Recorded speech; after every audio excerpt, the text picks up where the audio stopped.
ప్రకటన గ్రంథము 3వ అధ్యాయం మొదటి వచనాన్ని చదువుకుందాం. ప్రకటన గ్రంథము 3వ అధ్యాయం మొదటి వచనం. 3వ అధ్యాయము మొదటి వచనము. సార్దీసులో ఉన్న సంఘపు దూతకు ఇలాగు వ్రాయుము: 7 నక్షత్రములను దేవుని 7 ఆత్మలను గలవాడు చెప్పు సంగతులేమనగా, నీ క్రియలను నేను ఎరుగుదును. ఏమనగా, జీవించుచున్నావన్న పేరు మాత్రమున్నది గాని నీవు మృతుడవే. మనము సంఘాల గురించి ధ్యానం చేస్తున్నాం. ఎఫెసీ సంఘము ప్రేమలో లోపముంది,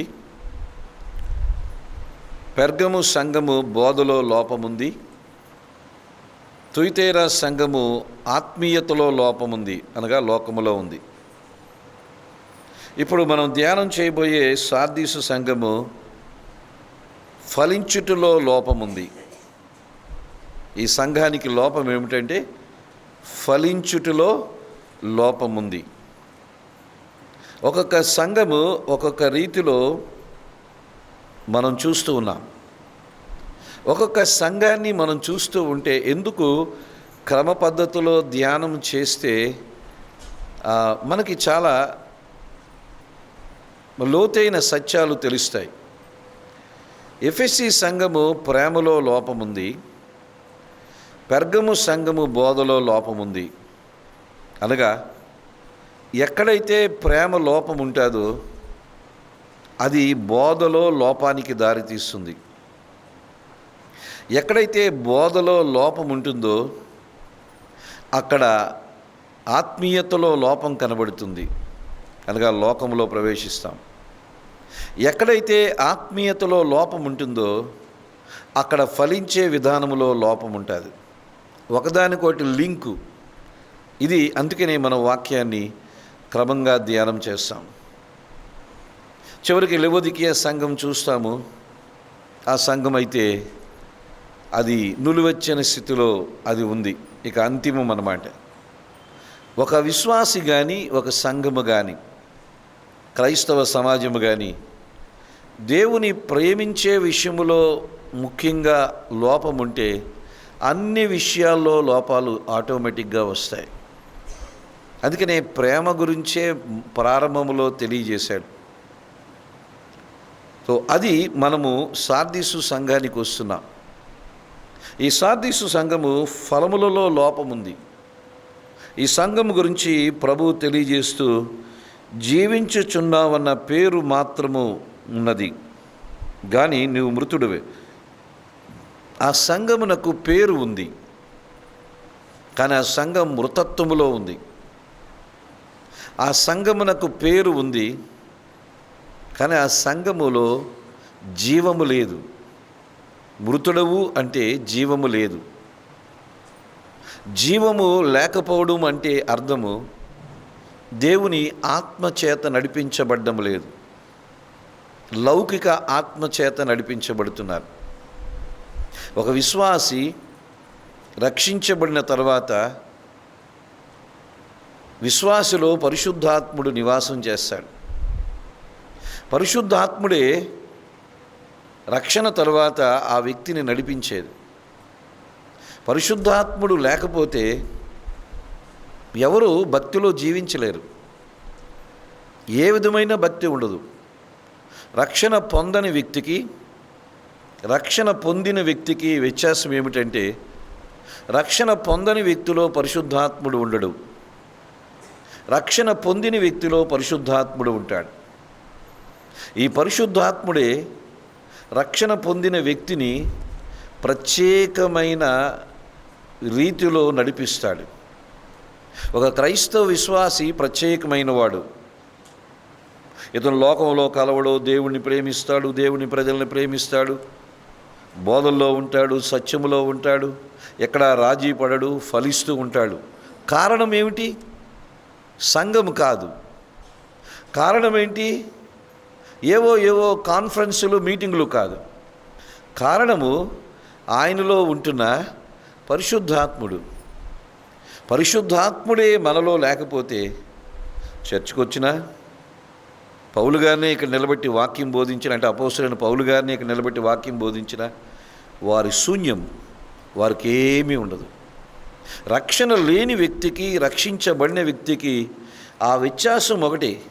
ఇతను ఆత్మచేత నడిపించబడుతున్నాడు, ఇతనికి ఆత్మ లేదు. రక్షణ లేదు కాబట్టి పరిశుద్ధాత్ముడు లేడు, రక్షణ ఉంది కాబట్టి పరిశుద్ధాత్ముడు ఉన్నాడు. మన క్రైస్తవ జీవితానికి ప్రత్యేకత పరిశుద్ధాత్ముని బట్టి కలుగుతుంది. ఎందుకంటే పరిశుద్ధాత్ముడు లేకపోతే నేను లేను, పరిశుద్ధాత్ముడు లేకపోతే మీరు లేరు. చూడండి, అపోస్తలుల కార్యములు 2వ అధ్యాయము ఆ రక్షణ క్రమాన్ని మనం అక్కడ చూస్తాం.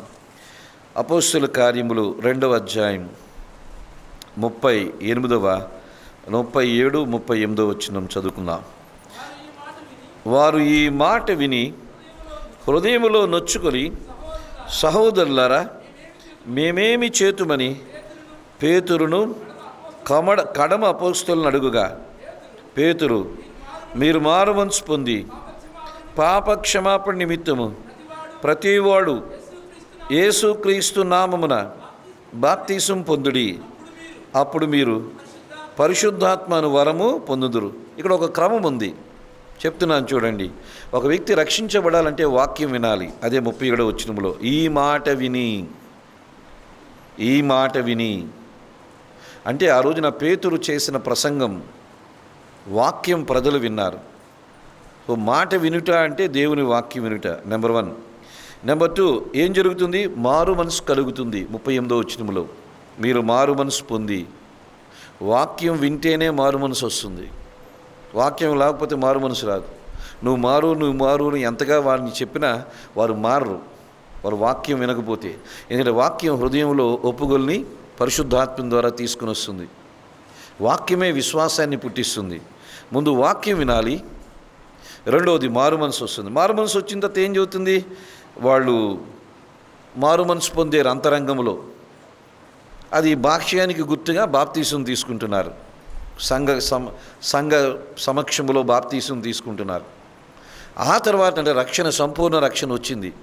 ఇప్పుడు రక్షించబడ్డాడు అన్నదానికి రుజువుగా ఏంటి? పరిశుద్ధాత్ముడు అనే వరము పొందుతారు.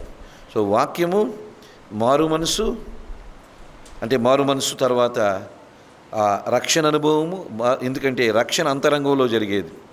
నేను రక్షించబడ్డాను అనే దానికి గుర్తుగా బాప్తిస్మము, పరిశుద్ధాత్ముని వరము. ఇది క్రమంలో జరుగుతుంది. అంటే రక్షించబడిన వ్యక్తిలో దేవుని ఆత్మ నివసిస్తాడు. రక్షణ పొందిన వారిలోని పరిశుద్ధాత్ముడు నివసిస్తాడు. ఆ రోజు నుంచి మొదలు, రక్షించబడిన దినము నుంచి పరిశుద్ధాత్ముడు విశ్వాసి జీవితంలోనే ఉంటాడు. పరిశుద్ధాత్ముడు విశ్వాసిని ఎప్పుడూ విడిచిపెట్టడు. ఒకవేళ పరిశుద్ధాత్ముడే విశ్వాసిని ఎప్పుడైనా విడిచిపెడితే ఆ విశ్వాసి ఇక పాపము గురించి ఒప్పుకోలనేది కలిగి ఉండడు. సరే, ఆ విషయాలు నేనేమి చెప్పడం లేదు, కానీ పరిశుద్ధాత్ముడే విశ్వాసిని నడిపించేది. పరిశుద్ధాత్ముని నడిపింపులో విశ్వాసి లేకపోతే ఎంతమంది నడిపించినా ఆ విశ్వాసి మారడు. అందుకని పరిశుద్ధాత్మ నడిపింపు చాలా ముఖ్యమైంది. ప్రతి ఒక్కరూ ఈ ఆత్మచేత నడిపించబడాలి. అదే రోమపత్రిక 8వ అధ్యాయం అంతా కూడా శరీరము, ఆత్మ అని మనం చూస్తూ ఉంటాం. మనము ఆత్మచేత నడిపించబడుతూ ఉంటాం.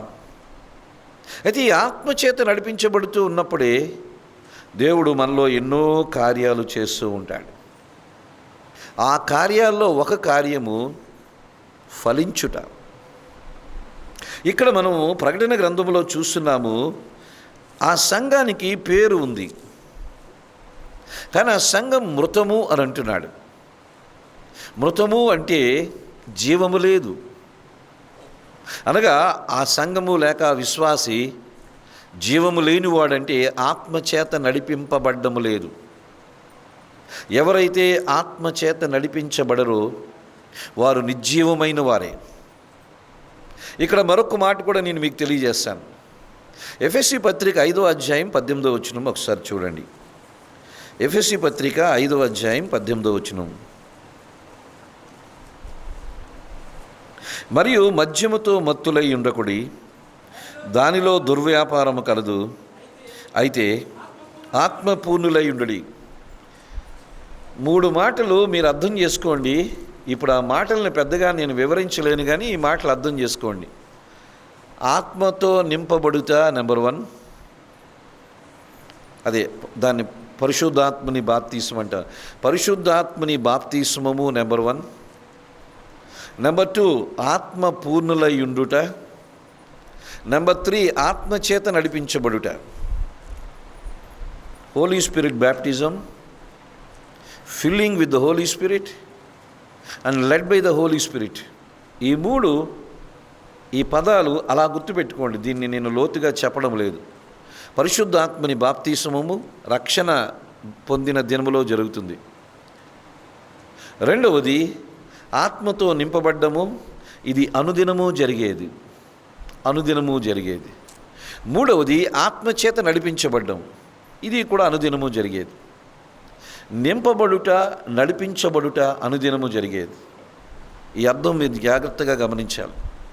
ఎందుకంటే పరిశుద్ధాత్మని గురించైన టీచింగ్ బోధ చాలా వరకు తప్పుడుగానే ఉంటుంది.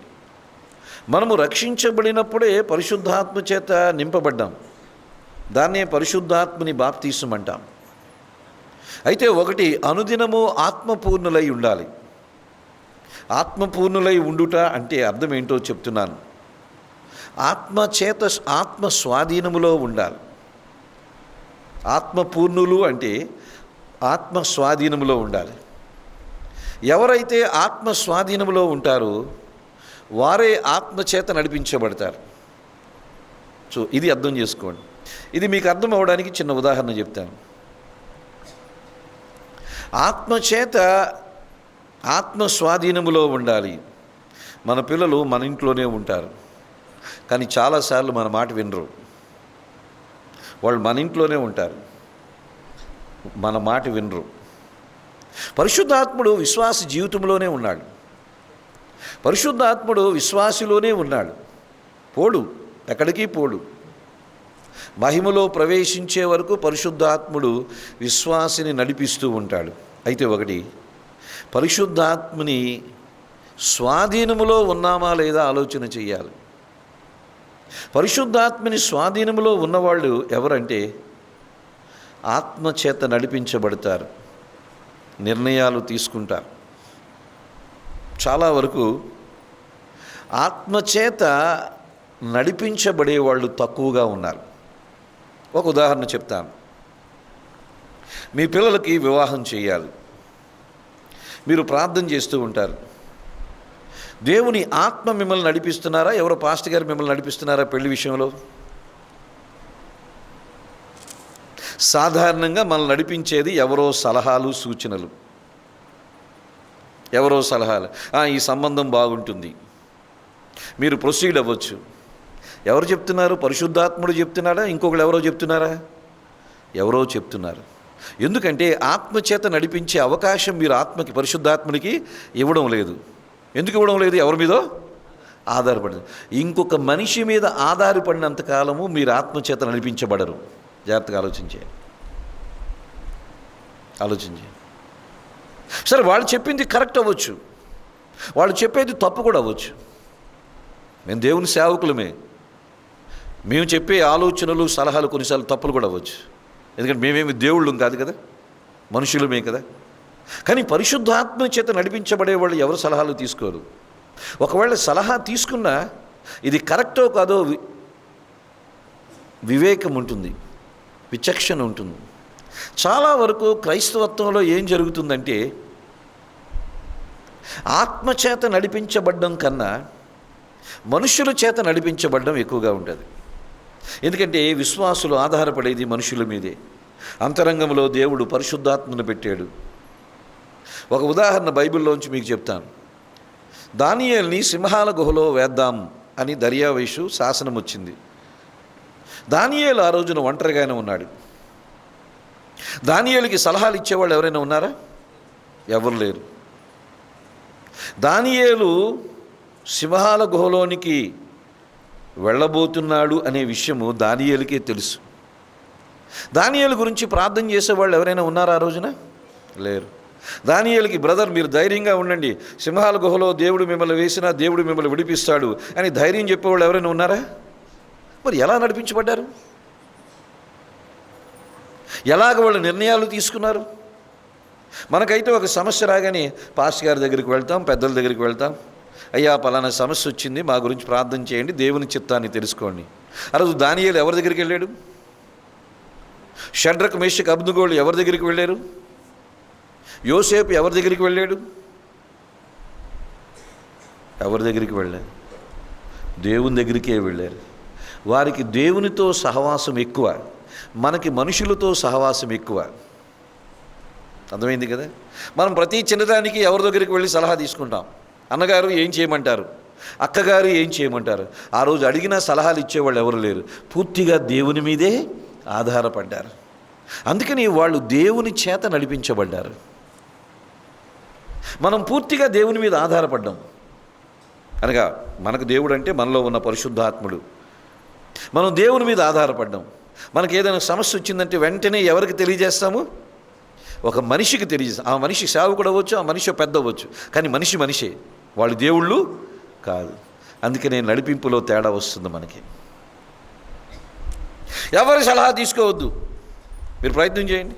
మీకు సమస్య వచ్చింది, ఎవరి సలహా ప్రపంచంలో తీసుకోవద్దు. మీలో దేవుడు ఆత్మను పెట్టాడు.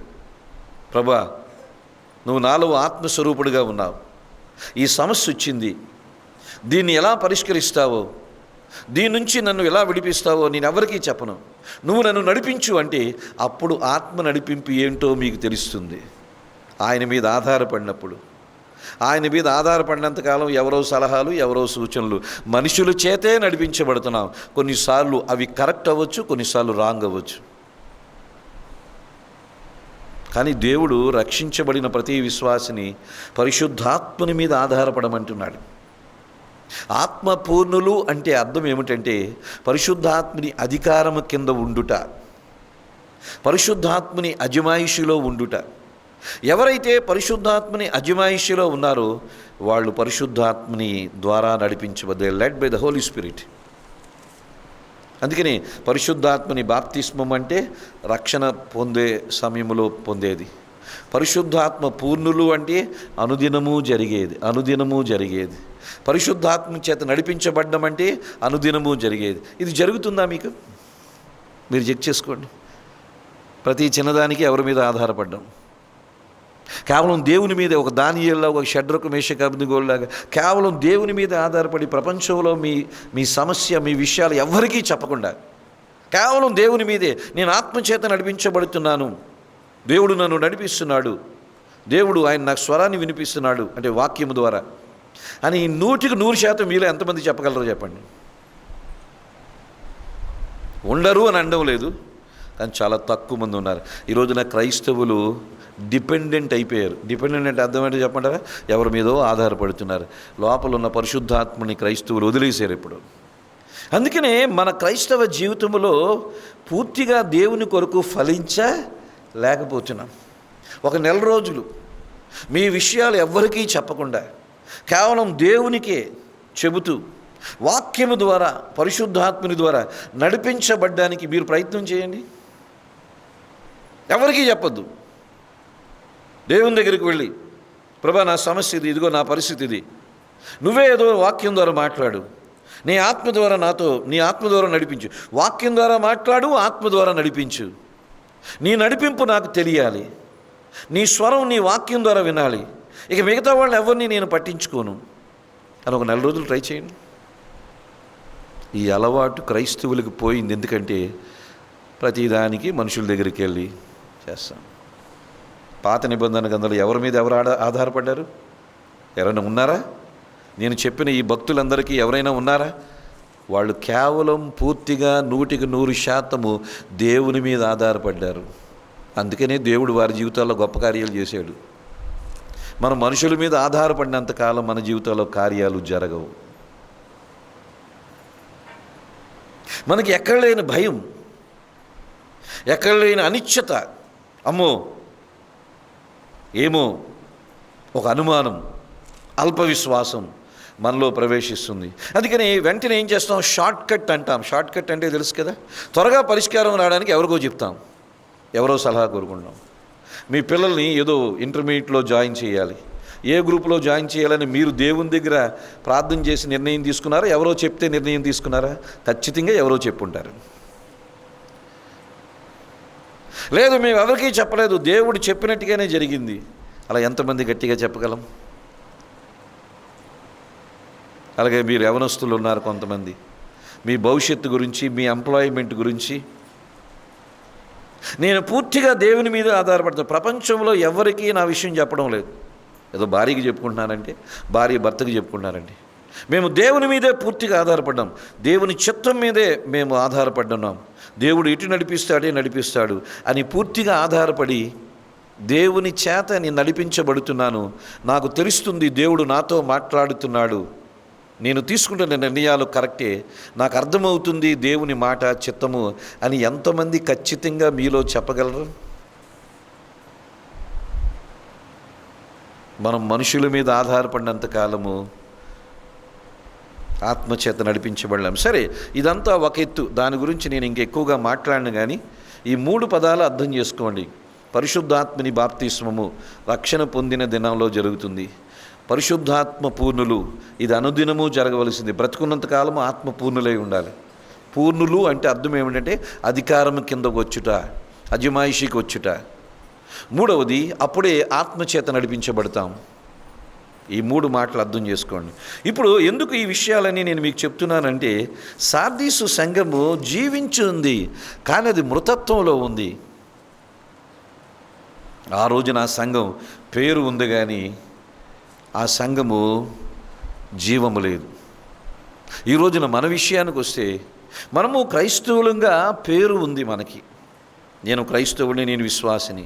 కానీ చాలా వరకు క్రైస్తవత్వంలో మృతత్వం ఉంది. డెడ్నెస్ అంటాం, మృతత్వం ఉంది. ఫలానది మృతత్వం ఉంది అన్నదానికి గుర్తేమిటి? జీవము లేదు. ఒక చెట్టులో జీవము లేదు అని అనుకుందాం, ఆ చెట్టుకి జీవము లేదు అన్నదానికి గుర్తేంటో చెప్పమంటారా? ఆ చెట్టు ఎదగదు. చనిపోయిన చెట్టు ఎదగదు, బ్రతికున్న చెట్టే ఎదుగుతుంది. మృతుడైన విశ్వాసి ఎదగడు, మృతమైన సంఘము ఎదగదు. ఎక్కడ వేసిన గొంగలి అక్కడే అన్నట్టుగా ఉంటుంది. ఫలానాది మృతత్వము, ఫలానా దాంట్లో జీవముంది, ఫలానా దాంట్లో జీవము లేదు. జీవముందంటే ఎదుగుదల ఉంటుంది, జీవము లేదంటే ఎదుగుదల లేదు. ఇప్పుడు సార్దీస సంఘాన్ని బట్టి అంటున్నాడు, దానికి పేరుంది, మృతత్వం ఉంది అంటే అర్థం ఏంటంటే జీవము లేదు, ఆ సంఘము ఎదుగుదల లేదు. మృతమైన విశ్వాసి ఎదుగుదల ఉండదు, మృతమైన సంఘానికి ఎదుగుదల ఉండదు. అదే మృతత్వానికి గుర్తు.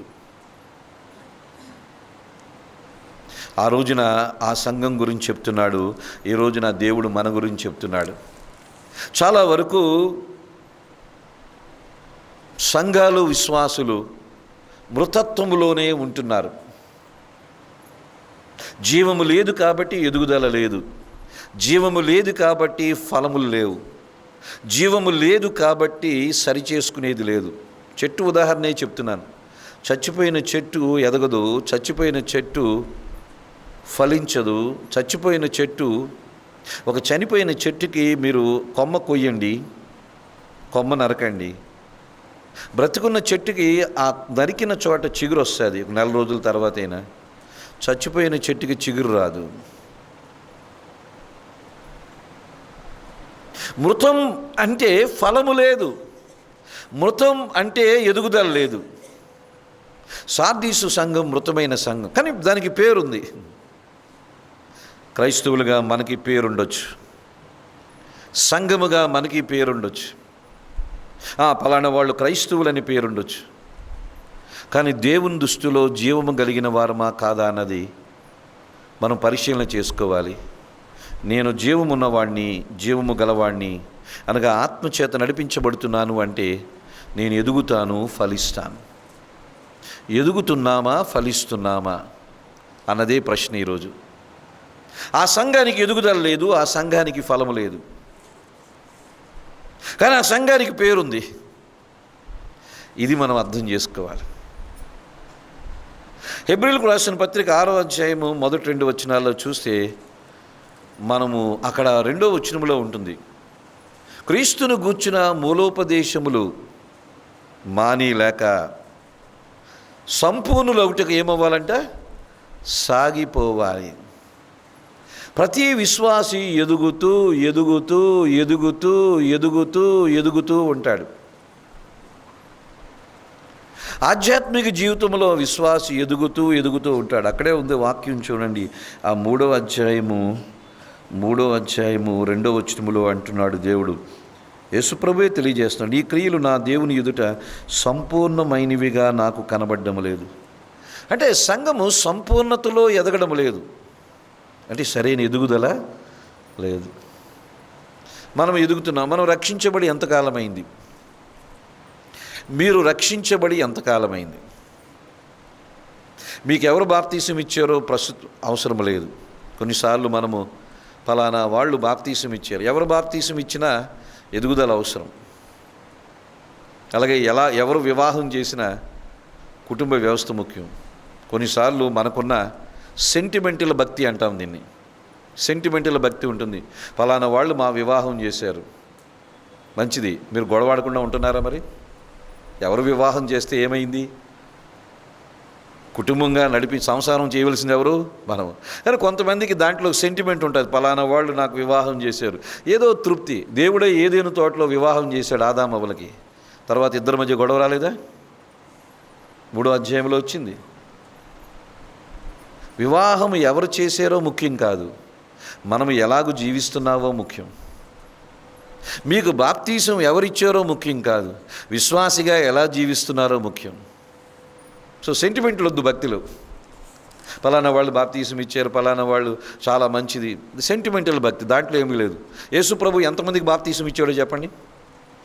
యేసుప్రభు ఒక్కరికైనా బాప్తీసం ఇచ్చారా? ఇవ్వలేదు. పౌలు కూడా అంటాడు, నేను బాప్తీసం ఇచ్చుటకు పంపలేదు కానీ సువార్త ప్రకటన చేయటకే దేవుడు పంపించి, ఎవరో ఒకరిద్దరికి బాప్తీసం ఇచ్చానంటాడు. బాప్తీసం మీకు ఎవరిచ్చారో ముఖ్యం కాదు, అది సెంటిమెంటు. బాప్తీసం తీసుకున్న తర్వాత మీరు ఎలా జీవిస్తున్నారో అది ముఖ్యమైంది. సో భక్తిలో సెంటిమెంటల్ లేవు, భక్తిలో రియాలిటీ ఉంది, భక్తిలో వాస్తవం ఉంది.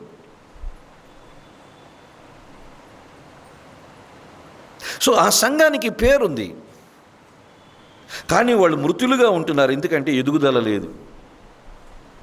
మీరు పరిపూర్ణులుగా లేదు అంటున్నారు, అంటే ఎదుగుదల లేదు. మనం రక్షించబడిన దినము నుంచి ఈరోజు వరకు ఎన్ని సంవత్సరాలైందో మనకు తెలుసు. మనం భక్తిలో ఎంతవరకు ఎదుగేమో మనకు మనమే బేరీజు వేసుకోవాలి, లెక్క వేసుకోవాలి. ఎందుకంటే మీ గురించి నాకు తెలియదు, నా గురించి మీకు తెలియదు, అయితే మన గురించి మనకు తెలుసు. మృతత్వం ఉన్న దగ్గర ఎదుగుదల ఉండదు, జీవం ఉన్న దగ్గరే ఎదుగుదల ఉంటుంది. నేను ఎదుగుతున్నాను అంటే దానికి కొన్ని కారణాలు, లక్షణాలు ఉన్నాయి. వాటిని సమయాన్ని బట్టి నేను మీకు తెలియజేస్తాను. ఎదిగే క్రైస్తవులు ఎవరో మొదటి లక్షణం చెప్తాను. హెబ్రీయులకు రాసిన పత్రిక 5వ అధ్యాయం 14 వచనాన్ని చూద్దాం. 13, 14 వచనాలు. ఎదిగే క్రైస్తవులు ఎవరో వాళ్ళకుండే మొదటి లక్షణం. హెబ్రీయులకు రాసిన పత్రిక 5వ అధ్యాయం 13, 14 మీరే చదవండి. మరియు పాలు త్రాగు ప్రతివాడును శిశువే గనుక నీతి వాక్య విషయములో అనుభవం లేనివాడై ఉన్నాడు. వయసు వచ్చిన వారు అభ్యాసము చేత మేలు కీడులను వివేచించుటకు సాధకము చేయబడిన జ్ఞానేంద్రియములు కలిగి ఉన్నారు గనుక బలమైన ఆహారము వారికే తగును. జాగ్రత్తగా అర్థం చేసుకోండి. ఎదిగే క్రైస్తవుల గురించి చెప్తున్నాను ఈ రాత్రి. సార్దీసు సంఘము మృతమైన సంఘం, ఎదుగుదల లేదు, ఎందుకంటే జీవం లేదు. అయితే మనం ఆ స్థితిలో ఉండకూడదు, మనం ఎదిగే స్థితిలో ఉండాలి. నేను ఎదుగుతున్నాను అన్నదానికి గుర్తు ఏమిటంటే మేలు కీడులను వివేచిస్తాను. నెంబర్ 1. నేను ఎదిగే క్రైస్తవుణ్ణి అంటే మేలు కీడులను వివేచిస్తాను. ఏది మేలో ఏది కీడో నాకు తెలుస్తుంది. ఏది పవిత్రమైంది ఏది అపవిత్రమైందో నాకు తెలుస్తుంది. దేన్ని చూడాలో దేన్ని చూడకూడదో నాకు తెలుస్తుంది. ఏది మాట్లాడాలో ఏది మాట్లాడకూడదో తెలుస్తుంది. ఎక్కడికి వెళ్ళాలో ఎక్కడికి వెళ్ళకూడదో తెలుస్తుంది. ఎవరికంటే ఎదిగే క్రైస్తవులకి. శిశువులకి ఏమీ తెలియదు, పిల్లలకి ఏమీ తెలియదు. ఇది మొదటిది. దాన్నే డిజర్నమెంట్ అని అంటాం. వివేచన కలిగి ఉంటారు. అమ్మా, అర్థమవుతుందా? మీరు రక్షించబడి ఎన్ని సంవత్సరాలు అయిందో ఎప్పుడు ఎవరికి చెప్పకండి. ఎందుకో చెప్పమంటారు? కొంతమంది పిల్లలు పుట్టి 10 సంవత్సరాలు అయినా ఎదుగుదల ఉండదు, వాళ్ళు మరుగుజ్జులుగా ఉంటారు. కొంతమందికి శారీరక మరుగుజ్జుతనం ఉంటుంది, కొంతమందికి మెంటల్ మరుగుజ్జుతనం ఉంటుంది. ఆటిజం పేషెంట్స్ అని కొంతమంది ఉంటారు. వాళ్ళకి వయసు పెరుగుతుంది కానీ మైండ్ పెరగదు పాపం. కొంతమందికి వయసు పెరుగుతుంది కానీ వయసుతో పాటు శరీరం పెరగదు, చిన్నపిల్లలుగానే ఉంటారు. మనం రక్షించబడ్డాం, చాలా సంతోషం. అయితే ఎదుగుతూ ఉన్నామా?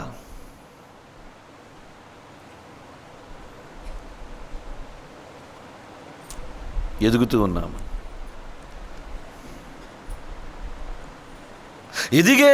ఎదుగుతూ ఉన్నాం అన్నదానికి రుజువేంటి? మేలు కీడులను వివేచిస్తాము. ఏది మేలో ఏది కీడో వివేచిస్తాం. ఆ వివేచన కలిగి ఉంటాం. అది ఉందా? ఎదిగే వారికి ఉంటుంది, పసిపిల్లలకి ఉండదు. చిన్నపిల్లలకి తెలియదు.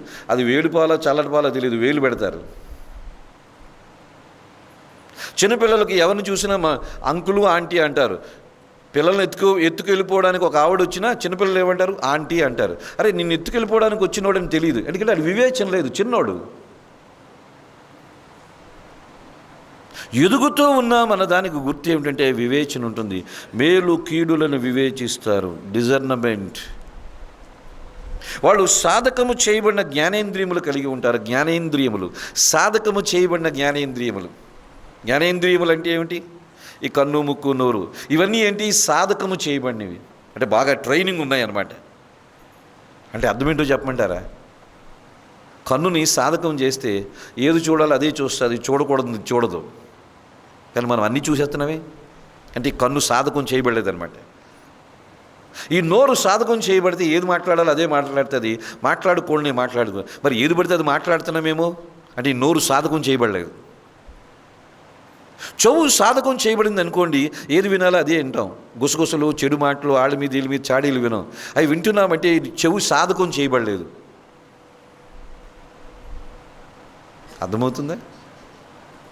సాధకము చేయబడిన జ్ఞానేంద్రియములు ఏది చూడాలో అదే చూస్తుంది, ఏది మాట్లాడాలో అదే మాట్లాడుతుంది, ఏది వినాలో అదే వింటుంది. ఎవరికి ఉంటాయి ఇవి? మేలు కీడులను వివేచించేవాళ్ళు. పెద్దోళ్ళకు ఉంటాయి, చిన్నపిల్లలకు ఉండవు. అదే చెప్తున్నాడు వాక్యం. ఇవందరి ఎదుగుతున్న వారికే. నేను ఎదుగుతూ ఉన్నాను అంటే అర్థమేంటో చెప్పమంటారా? నా మాటల్లో జాగ్రత్త ఉంటుంది, నా చూపుల్లో జాగ్రత్త ఉంటుంది, నా వినికిడిలో జాగ్రత్త ఉంటుంది, అన్ని విషయాల్లో జాగ్రత్తగా ఉంటాను. మేలు కీడులను వివేచిస్తాను. అదే గుర్తు నేను ఎదుగుతూ ఉన్నాను. మీరు రక్షించబడి 20 సంవత్సరాలైందా, 10 సంవత్సరాలైందా, సంవత్సరం అయిందా, ఇది ముఖ్యం కాదు. నేను ఎదుగుతున్నానా లేదా అనేది ముఖ్యం. ఎదుగుతూ ఉంటే ఈ వివేచన ఉంటుంది. మీకు అర్థమవుతుందా నేను చెప్పేది? అమ్మా, అర్థమవుతుందా? తల్లి అలా చూస్తున్నారు. అర్థం చేసుకోండి. ఎదిగే క్రైస్తవులు ఎవరంటే వివేచన కలిగిన వాళ్ళు. మేలు కీడులను వివేచిస్తారు. అది దానియేలు గ్రంథం 1వ అధ్యాయము 8వ వచనము 9వ వచనంలో ఉంటుంది. రాజు పెట్టే ఆహారము తినకూడదని, రాజు ఇచ్చే పానీయము తాకూడదని దానియేలు నిశ్చయించి. మిమ్మల్ని ప్రశ్న అడుగుతుంది, దానియేలుకి ఎవరు చెప్పారు? రాజు పెట్టే ఆహారం తినకూడదని దానియేలుకి ఎవరు చెప్పారు? రాజు ఇచ్చే పానీయం తాకూడదని దానియేలుకి ఎవరు చెప్పారు? ఎవరు చెప్పలేదు. మరి దానియేలుకి ఎలా తెలిసింది? అప్పటికి దానియేలు వయసు ఎంత? 14-17 సంవత్సరాలు కుర్రవాడు. 14-17 సంవత్సరాల వాడికి రాజు పెట్టే ఆహారం తినకూడదని, రాజు ఇచ్చే పానీయం తాగకూడదని నిర్ణయం తీసుకున్నారు. ఎవరు చెప్పారు? ఏ పాస్టర్ గారు చెప్పారు? ఏ యూత్ మీటింగ్లో చెప్పారు? ఏ సండే స్కూల్లో చెప్పారు? దానియేలు సండే స్కూల్కి అటెండ్ అయ్యాడా? లేదు.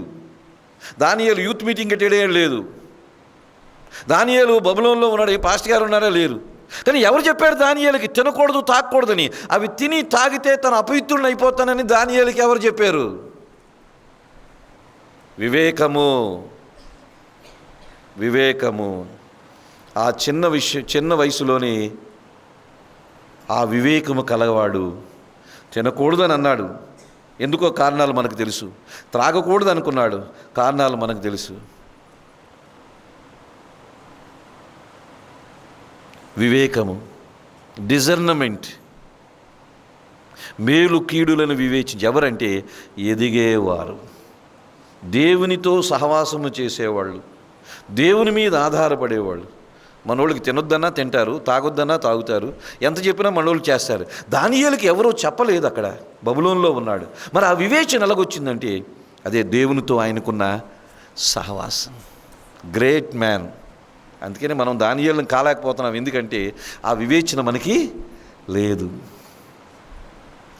ఎదిగే వారిలో వివేచన ఉంటుంది, ఎదగని వారిలో వివేచన ఉండదు. మనకి ఎంత వయసు వచ్చినా ఏమి చూడాలో తెలియదు, ఏం మాట్లాడాలో తెలియదు, ఎక్కడికి వెళ్ళాలో తెలియదు.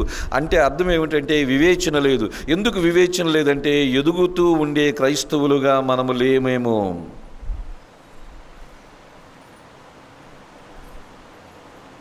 ఎదిగే క్రైస్తవులకి వివేచన ఉంటుంది, డిజర్నమెంట్.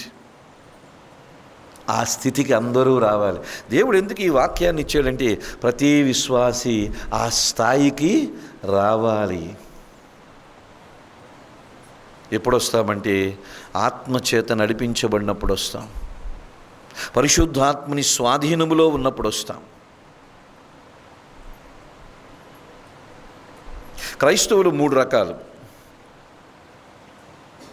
మొదటి రకమైన క్రైస్తవులు ఎవరంటే ఎవరో వండి పెడుతూ ఉంటే నోట్లో తినేవాళ్ళు. మొదటి రకమైన క్రైస్తవులు. వండి పెడుతూ ఉంటే వీళ్ళు నోట్లో చప్పరించి నమిలి మింగుతారు, మొదటి క్రైస్తవులు. రెండో క్రైస్తవులు ఎవరంటే వాళ్ళ మట్టుకు వాళ్ళు వండుకొని తినగలరు. మూడో క్రైస్తవులు ఎవరంటే వాళ్ళు వండుకొని తింటూ ఇతరులకు కూడా పెట్టేవాళ్ళు. మనం ఏ స్థాయిలో ఉండాలో చెప్పమంటారా? 3వ స్థాయిలో ఉండాలి. అంటే వండుకొని తిని మనం తింటూ ఇతరులకు పెట్టడం అంటే మనము దేవునితో సహవాసము చేస్తూ, మనం వాక్యాన్ని చదువుకుంటూ, మనము దేవునితో సంబంధం కలిగి ఉండి, మనము తింటూ భుజిస్తూ బలం పొందుతూ ఇతరులను కూడా నడిపించే స్థాయిలో ఉండాలి. కొంతమంది క్రైస్తవులు మొదటి స్థాయిలోనే ఉంటారు. వాక్యం చెప్తే వింటారు, భుజిస్తారు, వాక్యం చెప్తే వింటారు, భుజిస్తారు. ఇక వినడమో తినడమే కానీ వాళ్ళు కలుపుకొని తినే స్థాయికి ఎప్పుడు రావాలి. ఎదుగుదలలోకి రావాలి. అందుకని జీవము లేదు ఆ సంఘానికి, ఆ విశ్వాసికి జీవము లేదు. అందుకనే మృతముగా ఉన్నారు. ఎదుగుదల లేని వాళ్ళు, వివేచన లేని వాళ్ళు మొదటిది. సో ఎదుగుతూ ఉన్నాము అన్నదానికి రుజువు ఏంటంటే వివేకము కలిగి ఉంటాం, ఆత్మీయ వివేకము కలిగి ఉంటాం. ఇది చాలా ముఖ్యమైనది. ఇది అందరూ కలిగి ఉండాలి. ఉందే లేదో మీకు మీరు పరీక్షించుకోండి. రెండవది, నేను ఎదుగుతూ ఉన్నాను అంటే నేను ఫలిస్తూ ఉంటాను కదా, ఫలిస్తూ ఉంటాను. కొన్ని ఫలముల గురించి చెప్తాను. రోమాపత్రిక 6వ అధ్యాయం 22వ వచనం. రోమాపత్రిక 6వ అధ్యాయం 22వ వచనం. అయినను ఇప్పుడు పాపము నుండి విమోచింపబడి దేవునికి దాసులైనందున పరిశుద్ధత కలుగుటే మీకు ఫలము. చాలు బ్రదర్, థ్యాంక్ యూ. ఎదిగే క్రైస్తవులు ఫలిస్తారు. ఫలముల్లో మొదటి ఫలము పరిశుద్ధత, ఫ్రూట్ ఆఫ్ హోలీనెస్. జీవమున్న చెట్టే ఫలిస్తుంది, మృతమైన చెట్టు ఫలించదు. ఎదిగే క్రైస్తవులే ఫలిస్తారు. ఏంటి మొదటి ఫలము? పరిశుద్ధత కలుగుటి ఏ ఫలం? పరిశుద్ధత, హోలీనెస్. పరిశుద్ధత అంటే ఎక్కువ చెప్పను కానీ 1-2 మాటలు చెప్తాను. పరిశుద్ధత అంటే ప్రత్యేకత. పరిశుద్ధత అంటే ప్రతిష్ట. పరిశుద్ధత అంటే పాపము లేకుండా జీవించుట.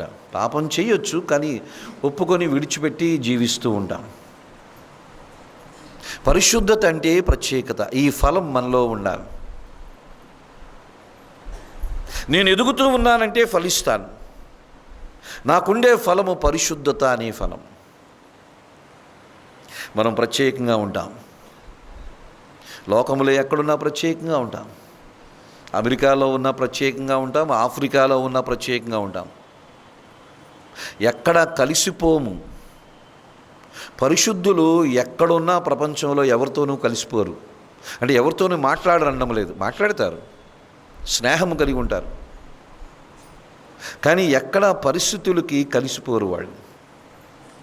పరిశుద్ధత మనల్ని ప్రత్యేకంగా ఉంచుతుంది ప్రపంచంలో ఎక్కడున్నా సరే. క్రైస్తవులంగా మనం పరిశుద్ధులంగా ఉండాలి, మనం ప్రత్యేకంగా ఉండాలి. ఒకే ఒక వచనాన్ని చూపిస్తాను పరిశుద్ధత గురించి. కొరింథీయులకు రాసిన 2వ పత్రిక 7వ అధ్యాయం 1వ వచనం. కొరింథీయులకు రాసిన 2వ పత్రిక 7వ అధ్యాయం 1వ వచనం.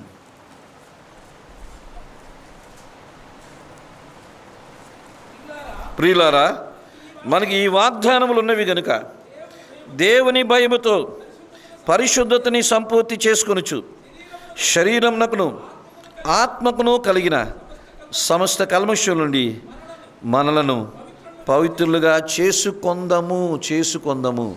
పరిశుద్ధత కొరకు మనము సాధనము చెయ్యాలి. రక్షించబడిన వాళ్ళందరూ పరిశుద్ధులే, కానీ అనుదిన జీవితంలో పరిశుద్ధత ఉండాలి, ప్రత్యేకత ఉండాలి.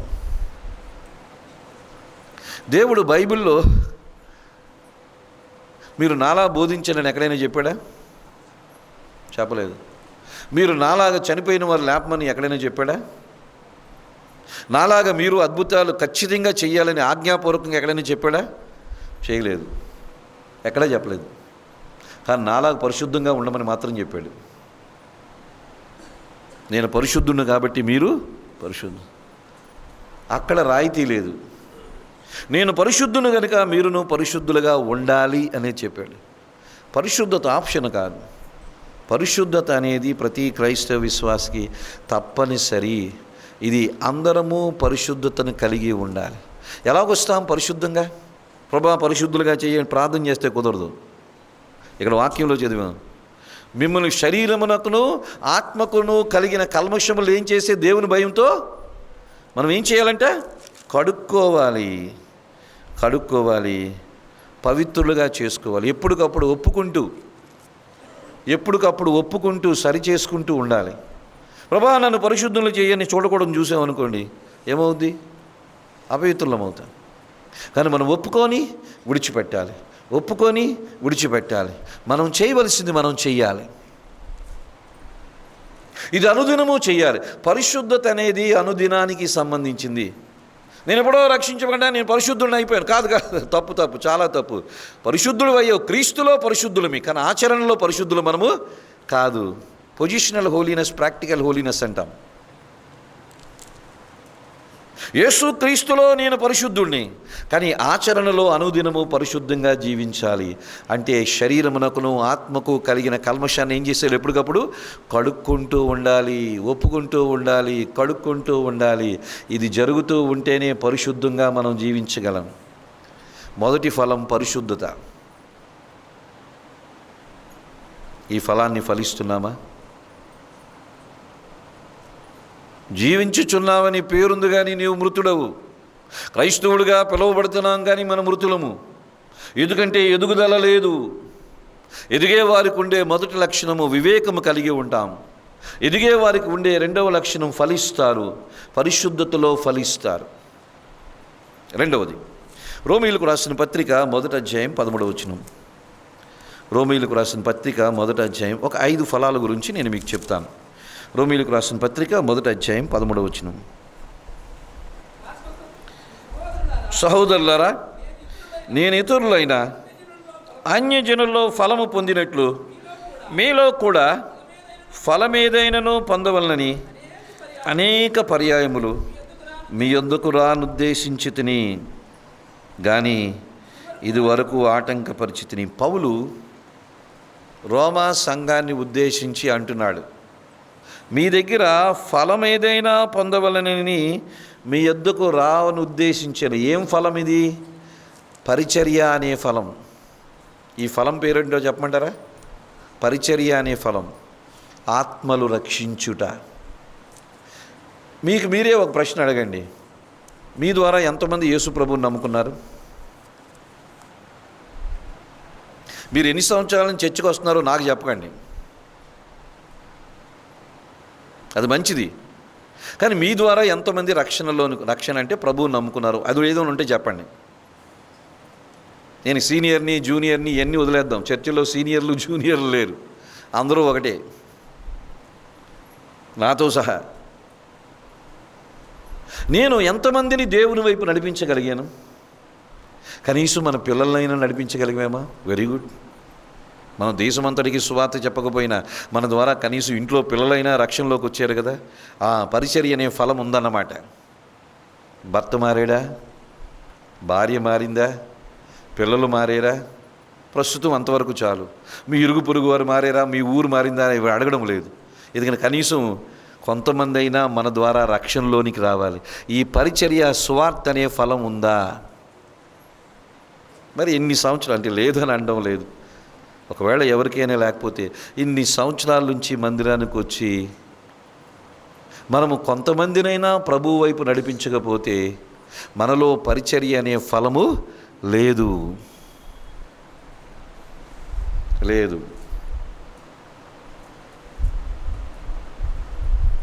ఫలం ఫలించాలి. మీ దగ్గర ఫలం ఏదైనా చూడాలని నేను ఆశ కలిగి మీ దగ్గరికి రావాలనుకుంటున్నాను, కానీ మీలో ఏ ఫలము నేను చూడలేకపోతున్నాను. నేను రోమా సంఘంలో ఉన్న విశ్వాసాన్ని ఉద్దేశించి పౌలు అంటున్నాడు, ఏంటి ఆయన ఆశించే ఫలం అంటే పరిచర్య అనే ఫలం, ఆత్మల రక్షణ. సంఘము డెవలప్ అయ్యేది ఇక్కడున్న వ్యక్తిగత విశ్వాసుల ద్వారానే. మాలాంటి గెస్ట్ స్పీకర్లు ఎంతమంది వచ్చినా చర్చ్ డెవలప్ అవ్వదు, అర్థం చేసుకోండి. సంఘము డెవలప్ అయ్యేది వ్యక్తిగత విషయం. మా సంఘంలో ఒక బ్రదర్ ఉంటాడు, శ్రీను అని. ఎవరోనో తీసుకొని వస్తూ ఉంటాడు, వదలడు ఎవరిని. పలానోడు తాగుబోతున్నాడు అని అంటే వెళ్తాడు అక్కడికి, ముందు ఆడుతూ మాట్లాడతాడు, నాకు ఫోన్ చేస్తాడు, అన్న మీరు ఏ రోజున ఫ్రీగా ఉంటారో ఒకసారి రండి వీడితో మాట్లాడాలంటాడు. ఇక తన పని ఇదే. వయసు చూస్తే 30 సంవత్సరాలు కూడా ఉండవు, ఇదే పనిలో ఉంటాడు, చిన్న వృత్తి చేసుకుంటున్నాడు. ఈరోజు మీరు ప్రశ్నించుకోండి, మీ ద్వారా చర్చికి కొత్త విశ్వాసం ఎవరైనా వచ్చారా? ఈ సంఘం డెవలప్ అయ్యేది మీ ద్వారానే, ప్రసంగికుల ద్వారా కాదు. మేము గెస్టులు మేము వచ్చి వెళ్ళిపోతాం అంతే.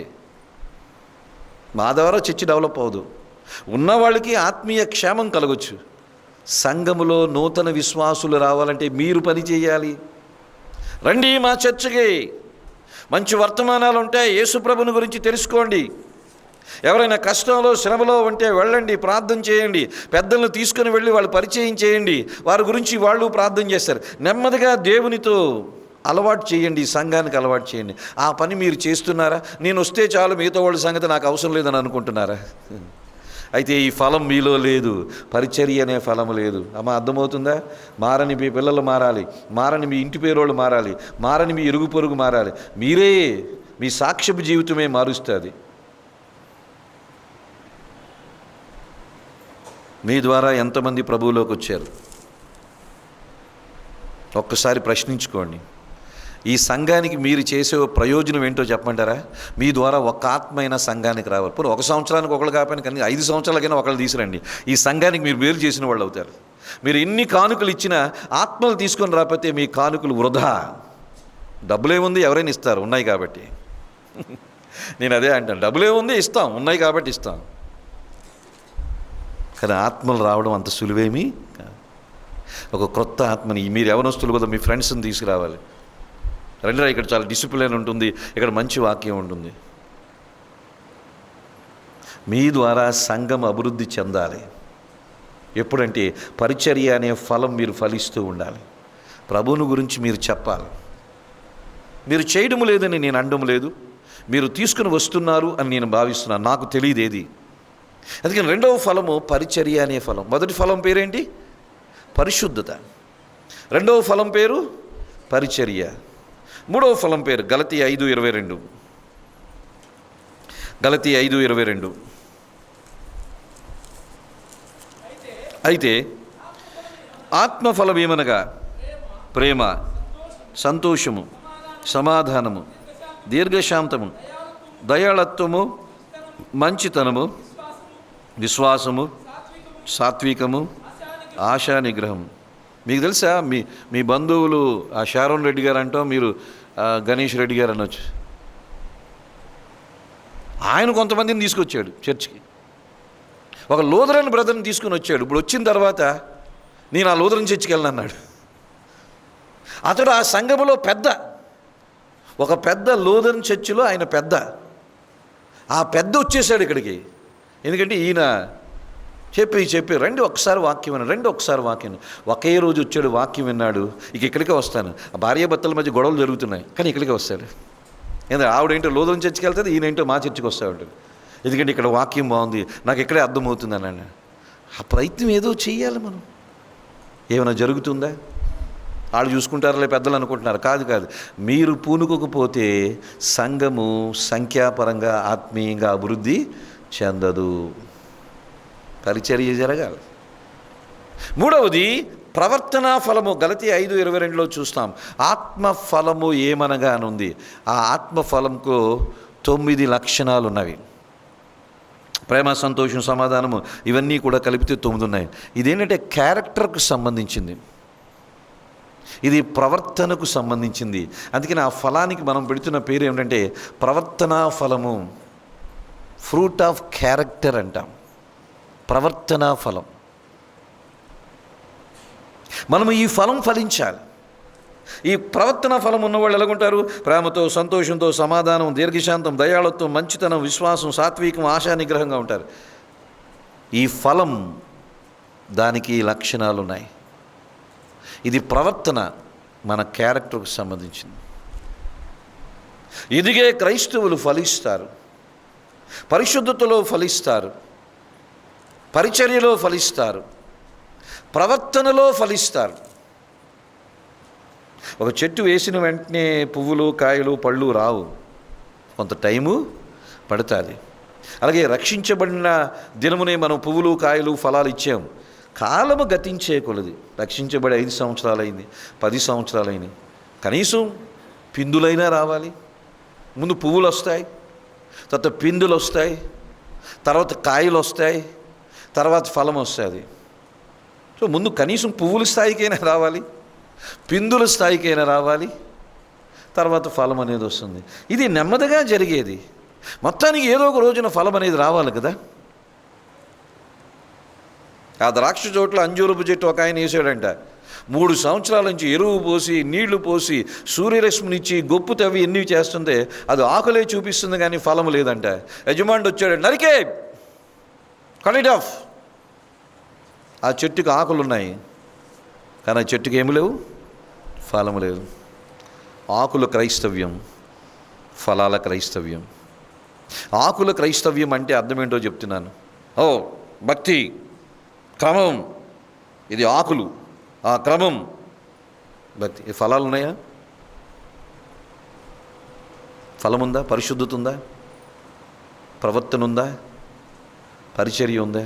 ఆ రోజు ఇశ్రాయేలు ప్రజల్ని దేవుడు అంజూరపు చెట్టుతో పోల్చాడు. ఆ అంజూరపు చెట్టు ఆకులే చూపించింది, ఫలములు లేవు. నరికేమంటున్నాడు.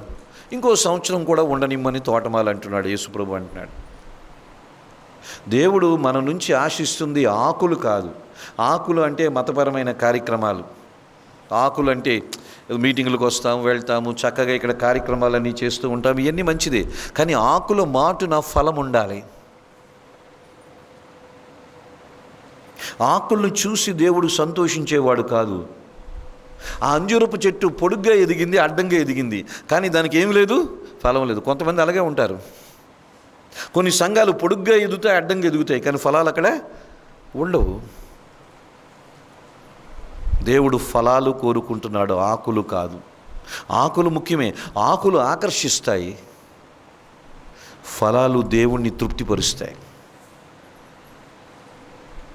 అందుకని ప్రవర్తనా ఫలం గలతీ 5:22 ప్రకారము ప్రేమ, సంతోషం, ఈ ఫలం ఫలించాలి. ఎదిగే క్రైస్తవులు ఫలిస్తారు. ఇది మూడవది. నాలుగవది చెప్తున్నాను చూడండి. ఫిలిప్పీలకు రాసిన పత్రిక ఎక్కువ వివరించడం లేదు, ఎందుకంటే సమయం తక్కువ ఉంది కాబట్టి. ఫిలిప్పీలకు రాసిన పత్రిక 4వ అధ్యాయం 17వ వచనం. ఫిలిప్పీలకు రాసిన పత్రిక 4వ అధ్యాయం. నేను ఈవిని అపేక్షించి ఇలాగూ చెప్పటి లేదు కానీ మీ లెక్కకు విస్తార ఫలము రావాలని ఇదొక ఫలం. పౌలు ఫిలిప్పీ సంఘం నుంచి ఫలం అపేక్షిస్తున్నాడు. ఆ ఫలము పేరేంటో చెప్తున్నాను. దాతృత్వము అనే ఫలం. ఏంటమ్మా ఫలం పేరు? దాతృత్వం అంటే చారిటీ, ఇచ్చే ఫలం. దాతృత్వం అనే ఫలం. దాతృత్వం ఇచ్చే ఫలం, దేవునికి ఇచ్చే ఫలము, పేదవాళ్ళకి ఇచ్చే ఫలం. దాతృత్వము అనే ఫలం. ఈ ఫలం బాగానే ఫలిస్తున్నామా? దాతృత్వం ఉందా?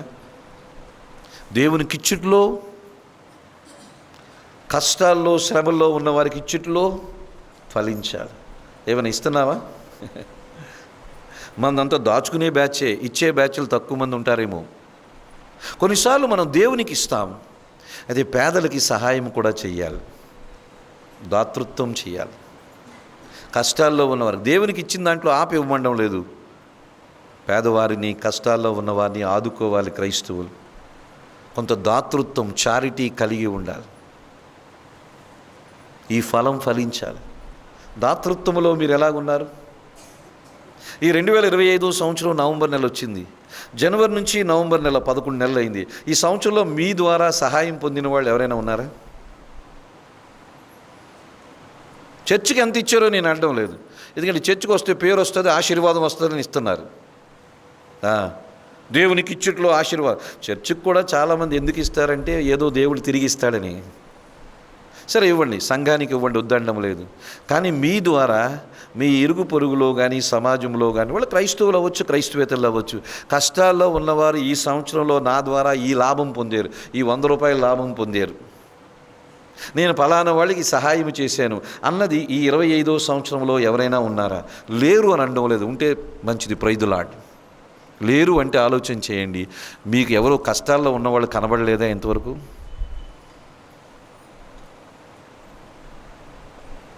మనం ఇతరులకి సహాయం చెయ్యాలి.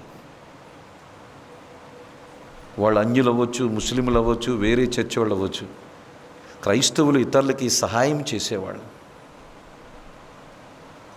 దాతృత్వం చూపించాలి. ఇది చూపించాలి. నేను ఎంతోమందికి సహాయం చేస్తూ ఉంటాను. వాళ్ళెవరు మా చర్చికి రారు తెలుసా? మా ఇంట్లో మాకు సహాయకురాకులుగా ఉండే ఆ పని మనిషి బైబిల్ మిషన్కి వెళ్తుంది, మా చర్చికే రాదు తను. కానీ ఎందుకు మేము అంత సహాయం చేస్తామంటే ఆవిడ చాలా సహాయం చేస్తాం. ఎంత సహాయం చేస్తామో నేను చెప్పను, కానీ చాలా సహాయం చేస్తాం. చాలా మంచిది. నా చర్చికి రమ్మని నేను ఎప్పుడూ చెప్పను. ఏదో చర్చికి వెళ్తుంది, భక్తిగా ఉంది, భర్త లేడు.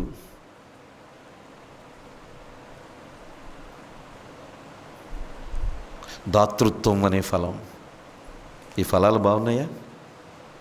ఫలిస్తున్నారా? 2025వ సంవత్సరంలో మీ ద్వారా సహాయం పొందిన వాళ్ళు ఒక్కడైనా ఉన్నారా? ఉంటే సంతోషం. నేను సంపాదించి నేను దాచుకొని నేనే అంటే ఎలాగో? అబ్రహాం ఆశీర్వాదం అంటే ఏంటో చెప్పంటారా? ఆదికాండం 12వ అధ్యాయంలో అబ్రహాంతో దేవుడు నిన్ను ఆశీర్వదిస్తాను, నువ్వు అనేకులకు ఆశీర్వాదకరంగా ఉంటావు. దాని అర్థం ఏంటంటే నిన్ను ఆశీర్వదిస్తాను, నీ ఆశీర్వాదంలో అనేకులను పాలుభాగస్తులు చెయ్యు, నువ్వు అందరికీ ప్రయోజనకరంగా ఉండు. తిమోతికి రాసిన మొదటి పత్రిక 6వ అధ్యాయం 17వ వచనంలో ఉంటుంది. ఏమందు ధనవంతులైన వారు గర్విష్ఠులు కాక అస్థిరమైన ధనం మీద నమ్మిక ఉంచగా సుఖముగా అనుభవించుటకు ధారాళంగా అనుగ్రహించిన దేవుని యందే నమ్మిక ఉంచనని చెప్తూ మీ యొక్క అభివృద్ధిలో ఇతరులని పాలిభాగస్తులు చేయడం అంటుంది. దేవుడు మిమ్మల్ని దీవించే కొలది ఇతరులకి దీవెనకరంగా ఉండాలి. వాళ్ళు క్రైస్తవులా, ముస్లింలా, ఇంకో మతం సంబంధం లేదు. మనం దాతృత్వం కలిగి ఉండాలి. ఈ క్రిస్మస్ కాలంలో ఎవరికైనా సహాయం చేయండి.